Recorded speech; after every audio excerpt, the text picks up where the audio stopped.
பிரியமானவர்களே, இயேசுவின் அன்பை ஒவ்வொரு நாளும் சுவைத்து அனுபவித்து கொண்டிருக்கும் உங்கள் அனைவருக்கும் இறைமகன் இயேசுவின் நாமத்தில் எனது ஜெபங்களும் வாழ்த்துக்களும்.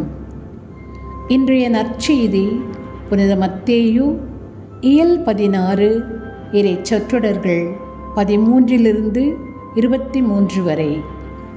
இயேசு தன்னை யாரெனச் சொல்கிறீர்கள் என்று சீடர்களிடம் கேட்டுவிட்டு எருசலேமிலே தான் அனுபவிக்க இருந்த பாடுகளையும் துன்பங்களையும் எடுத்து கூறுகின்றார். இயேசுவை பொறுத்தவரை பாடுகள் இன்றி பரலோகம் இல்லை, சிலுவை இன்றி சிம்மாசனம் இல்லை.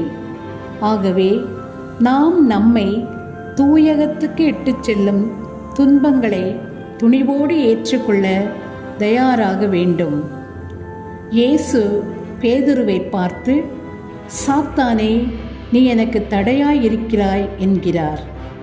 சற்று முன்னர்தான் இயேசு பேதுருவை பாராட்டியிருந்தார் என்ற பின்னணியில் இதை பார்க்கும் பொழுது இந்த கடுமையான சொற்கள் நம்மை அதிர்ச்சி அடைய செய்கிறது. என் எண்ணங்கள் உங்கள் எண்ணங்கள் அல்ல, உங்கள் வழிமுறையும் என் வழிமுறைகள் அல்ல என்று எசாயா இறைவாக்கினர் வழியாக ஆண்டவர் உரைத்துள்ளார். இறைவனின் மதிப்பீடுகளும் மானிட மதிப்பீடுகளும் முரண்படும்போது நாம் எப்போதும் கடவுளுக்கு உரியவற்றையே மேலாக கருத வேண்டும். நம் செயல்கள், சிந்தனைகள், சொற்கள் மனிதர்களை மகிழ்ச்சிப்படுத்துமா என்று எண்ணாமல் இறைவனுக்கு ஏற்றவையாக உள்ளனவா என்றே பார்க்க வேண்டும். 2 உண்மையை இறைவன் நமக்கு இன்று விளக்குகின்றார். ஒன்று, நாம் இயேசுவை முழுமையாக அறிந்தவராக இருக்க வேண்டும்.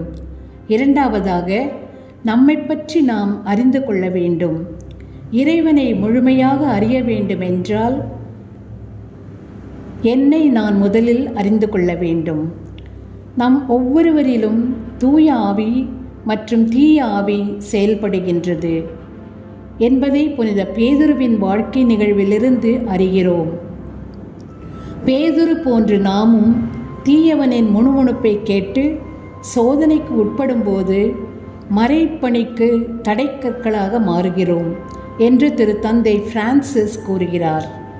நாம் தூய ஆவியின் தூண்டுதலின்படி செயல்படும் போது கடவுள் நம்மை பாராட்டுகின்றார். தீய ஆவியின் தூண்டுதலின்படி நடக்கும்போது நாம் இறைவனை விட்டு விலகி நிற்கின்றோம்.